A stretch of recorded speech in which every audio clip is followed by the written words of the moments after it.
안녕하세요. 이성원 변호사입니다. 이제 제 20강이네요. 부동산 매매에서 특별히 주의해야 될 점은 소유자를 확인해야 된다는 것, 즉 대리인과 계약 체결할 때 유의점하고, 두 번째는 현황을 확인해야 되는 것. 부동산을 살 때는 꼭 현장에 가셔야 됩니다. 마지막으로는 대금의 지급 시기, 즉 대금 지급과 동시에 소유권 이전 등기를 해야지, 대금이 먼저 가거나 소유권 이전 등기가 먼저 이루어졌을 때는 권리관계가 복잡해질 수 있습니다. 이런 규칙들을 지켜야 된다는 걸 강의하도록 하겠습니다. 위임장. 토지를 매매하려고 한다.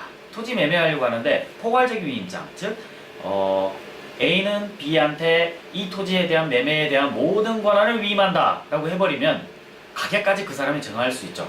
그죠? 헐값에 팔아버리면 어떻게 됩니까? 예, 그 결과는 그대로 위임을 한 나한테 기속이 되거든요. 그래서 1000만원짜리 땅을 500만원에 팔아도 할 말이 없게 되는 거예요. 그래서 위임장을 써줄 때는 가격의 한도를 써주는 것도 필요합니다. 물론 어떠한 권한을 줄 것인지를 잘 표현을 해야겠죠. 만약 근저당권 설정 등기를 위임한다. 그러면 이 토지에 대한 근저당권 설정 등기 절차에 대한 권한을 위임한다 라고 정확히 써줘야지, 근저당권 설정 등기를 칸을 비운다든지 아니면 이 토지에 대한 권한을 위임한다 라고 아주 웅뚱거려서 써준다든지 그러면은 권리관계가 복잡해질 수 있습니다. 사례 연구 하나 해볼까요? 자, 재외국민, 즉 미국인인 이 사람은 우리나라 교포예요. 미국 시민권을 받았습니다. 그래서 그 사람이 우리나라에 아파트가 하나 있어요. 그래서 우리나라 아파트에 대해서 자기가 공인중개사를 하나 섭외를 해서 그 공인중개사한테 자기 아파트의 관리 권한을 모두 다 맡긴 사건이에요. 그런데 이 공인중개사가 사악한 방법을 쓴 거죠.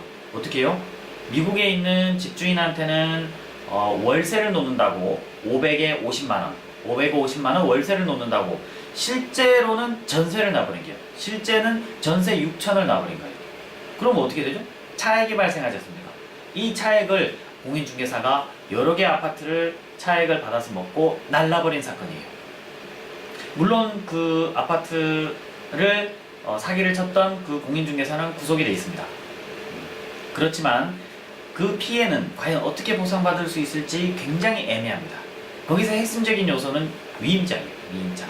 위임장이 어떻게 되어 있는가, 그리고 그 사람이 대리권이 있다고 믿었을 어떠한 정황들, 그런 사정들을 잘 살펴봐야 하는 거예요.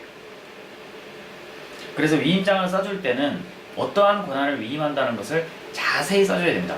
자세히 써주지 않고 그 아파트에 대한 모든 관리 권한을 위임한다. 그렇게 하면 모든 관리 권한이 가기 때문에 전세로 하든 월세로 하든 그 공인중개사가 전부 다 할 수 있게 되는 거예요. 그래서 위임장을 쓸 때는 위임의 내용을 정확히 기재하는 게 필요합니다.